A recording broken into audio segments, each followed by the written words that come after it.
राधे राधे। हम लोग पढ़ रहे थे श्रीमद् भगवद गीता यथारूप, जिसका अध्याय 2 गीता सार श्लोक संख्या 22 तक हम लोग अध्ययन कर चुके थे। आज हम लोग अध्ययन करेंगे श्लोक संख्या 23 से। नैनम छिन्दन्ति शस्त्राणि नैनम दहति पावकः न चैनम केल्यदयन्त्यापो न शोयति मारुतः। यह आत्मा न तो कभी किसी शस्त्र द्वारा खंड खंड किया जा सकता है, न अग्नि द्वारा जलाया जा सकता है, न जल द्वारा भिगोया या वायु द्वारा सुखाया जा सकता है।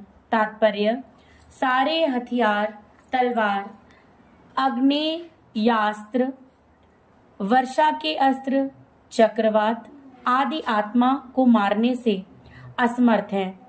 ऐसा प्रतीत होता है कि आधुनिक आग्नेयास्त्रों के अतिरिक्त मिट्टी, जल, वायु, आकाश आदि के भी अनेक प्रकार के हथियार होते हैं। यहाँ तक कि आधुनिक युग के नाभिकीय हथियारों की गणना भी आग्नेयास्त्रों में की जाती है, किंतु पूर्व काल में विभिन्न पार्थिव तत्वों से बने हुए हथियार होते थे। आग्नेयास्त्रों का सामना जल के यानी कि वरुण हथियारों से किया जाता था, जो आधुनिक विज्ञान के लिए अज्ञात है। आधुनिक विज्ञान को चक्रवात हथियारों का भी पता नहीं है। जो भी हो, आत्मा को ना तो कभी खंड खंड किया जा सकता है, न किन्हीं वैज्ञानिक हथियारों से उसका संहार किया जा सकता है, चाहे उनकी संख्या कितनी क्यों ना हो। मायावादी इसकी व्याख्या नहीं कर सकते कि जीव किस प्रकार अपने अज्ञान के कारण उत्पन्न हुआ और तत्पश्चात माया की शक्ति से आवृत हो गया। ना ही आदि परमात्मा से जीवों को विलग कर पाना संभव था, प्रत्युत सारे जीव परमात्मा से विलग हुए अंश हैं। चूंकि वे सनातन अणु आत्मा हैं, अतः माया द्वारा आवृत होने की उनकी प्रवृत्ति स्वाभाविक है और इस तरह वे भगवान की संगति से पृथक हो जाते हैं। जिस प्रकार अग्नि से स्फुलिंग अग्नि से विलग होते ही बुझ जाते हैं, यद्यपि इन दोनों के गुण समान होते हैं। वराह पुराण में जीवों को परमात्मा का भिन्न अंश कहा गया है। भगवत गीता के अनुसार भी वे शाश्वत रूप से ऐसे ही हैं। अतः मोह से मुक्त होकर भी जीव पृथक अस्तित्व रखता है। जैसा कि कृष्ण द्वारा अर्जुन को दिए गए उपदेशों से स्पष्ट है, अर्जुन कृष्ण के उपदेश के कारण मुक्त तो हो गया, किंतु कभी भी कृष्ण से एकाकार नहीं हुआ। श्लोक संख्या 24।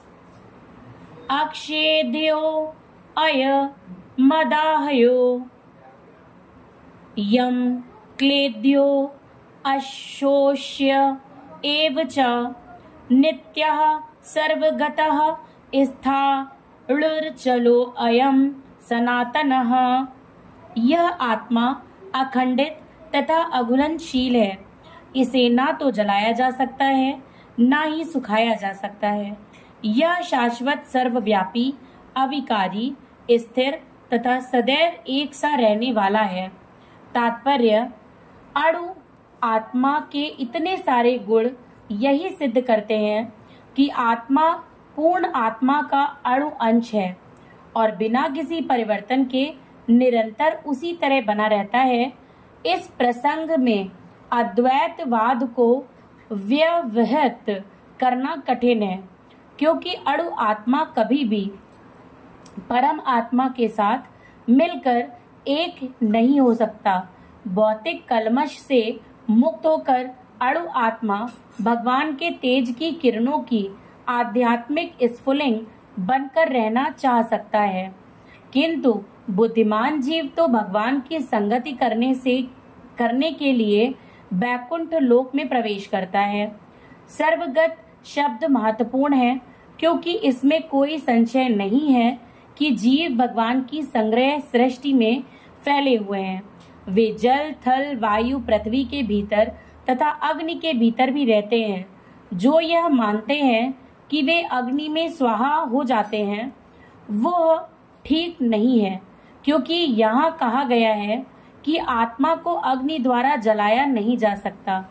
अतः इसमें संदेह नहीं कि सूर्य लोक में भी उपयुक्त प्राणी निवास करते हैं। यदि सूर्य लोक निर्जन हो तो सर्वगत शब्द निरर्थक हो जाता है। श्लोक संख्या 25। अव्यक्तो अयमचिन्तयो अयम विकार्यो अयमुच्यते तस्मादेवं विदित्वैनं नानुशोचि तुमर्हसि। यह आत्मा अव्यक्त, अकल्पनीय तथा अपरिवर्तनीय कहा जाता है। यह जानकर तुम्हें शरीर के लिए शोक नहीं करना चाहिए। तात्पर्य, जैसा कि पहले कहा जा चुका है, आत्मा इतना सूक्ष्म है कि इसे सर्वाधिक शक्तिशाली सूक्ष्मदर्शी यंत्र से भी नहीं देखा जा सकता, अतः यह अदृश्य है। यहाँ तक आत्मा के अस्तित्व का संबंध है श्रुति के प्रमाण के अतिरिक्त अन्य किसी प्रयोग द्वारा इसके अस्तित्व को सिद्ध नहीं किया जा सकता। हमें इस सत्य को स्वीकार करना पड़ता है क्योंकि अनुभवगम्य सत्य होते हुए भी आत्मा के अस्तित्व को समझने के लिए कोई अन्य साधन नहीं है। हमें अनेक बातें केवल उच्च प्रमाणों के आधार पर माननी पड़ती हैं। कोई भी अपनी माता के आधार पर अपने पिता के अस्तित्व को अस्वीकार नहीं कर सकता। पिता के स्वरूप को जानने का साधन या एकमात्र प्रमाण माता है।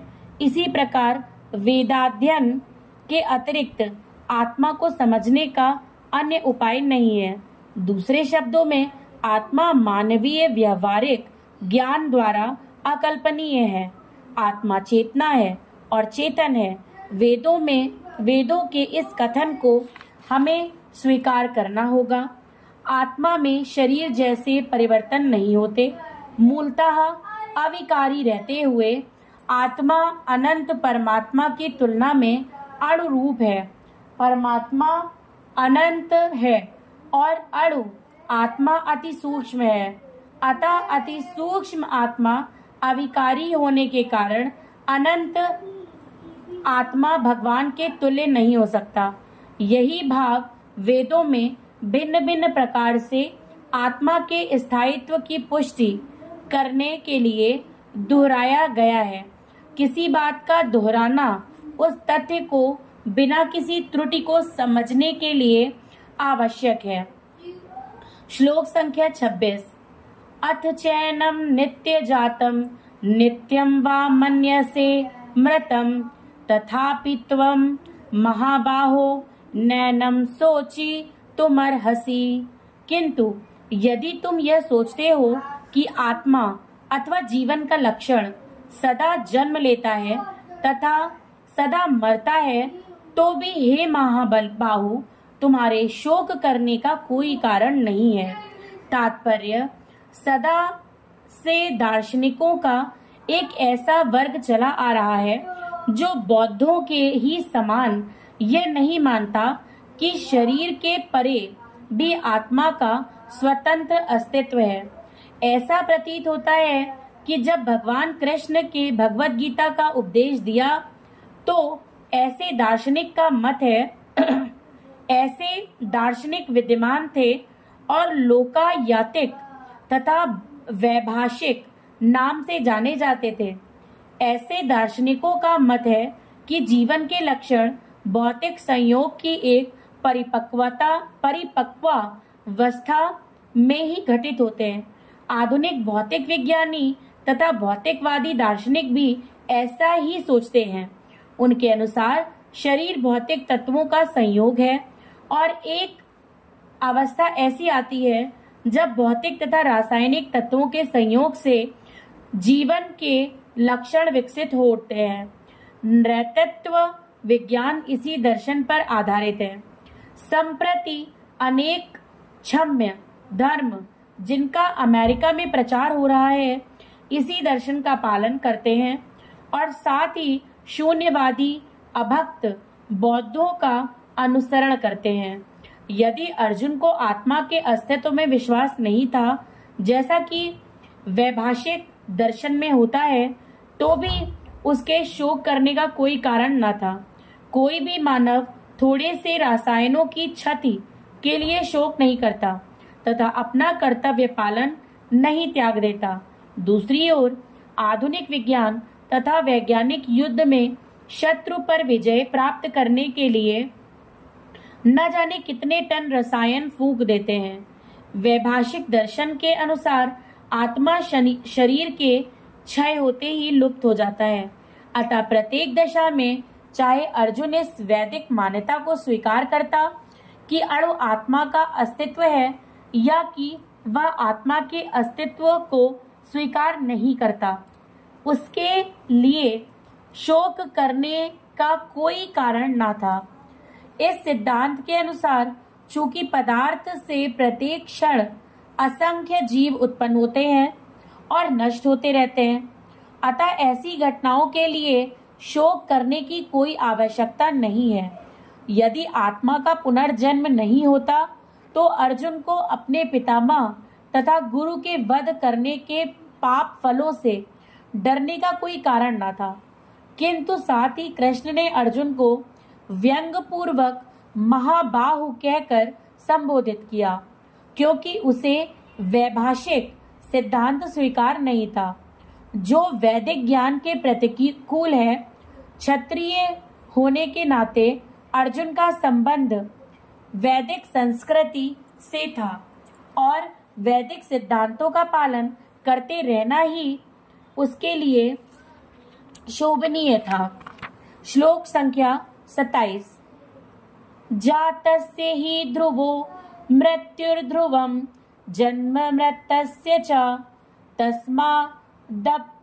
तस्माद् परिहर्ये अर्थे न त्वं शोचितुमर्हसि। जिसने जन्म लिया है उसकी मृत्यु निश्चित है और मृत्यु के पश्चात पुनर्जन्म भी निश्चित है। अतः अपने अपरिहार्य कर्तव्य पालन में तुम्हें शोक नहीं करना चाहिए। तात्पर्य, मनुष्य को अपने कर्मों के अनुसार जन्म ग्रहण करना होता है और एक कर्म अवधि समाप्त होने पर उसे मरना होता है, जिससे वह दूसरा जन्म ले सके। इस प्रकार मुक्ति प्राप्त किए बिना ही जन्म मृत्यु का यह चक्र चलता रहता है। जन्म मरण के इस चक्र से वृथा हत्या, वध तथा युद्ध का समर्थन नहीं होता, किंतु मानव समाज में शांति तथा व्यवस्था बनाए रखने के लिए हिंसा तथा युद्ध अपरिहार्य है। कुरुक्षेत्र का युद्ध भगवान की इच्छा होने के कारण अपरिहार्य था और सत्य के लिए युद्ध करना क्षत्रिय का धर्म है। अतः अपने कर्तव्य का पालन करते हुए वह स्वजनों की मृत्यु से भयभीत या शोकाकुल क्यों था? यह विधि या कानून को भंग नहीं करना चाहता था, क्योंकि ऐसा करने पर उसे पाप कर्मों के फल भोगने पड़ेंगे, जिनसे वह अत्यंत भयभीत था। अपने कर्तव्य का पालन करते हुए वह स्वजनों की मृत्यु को रोक नहीं सकता था और यदि वह अनुचित कर्तव्य पथ का चुनाव करे तो उसे नीचे गिरना होगा। आज यहीं पे विराम लेंगे। कल श्लोक संख्या 28 से फिर अध्ययन करेंगे। राधे राधे।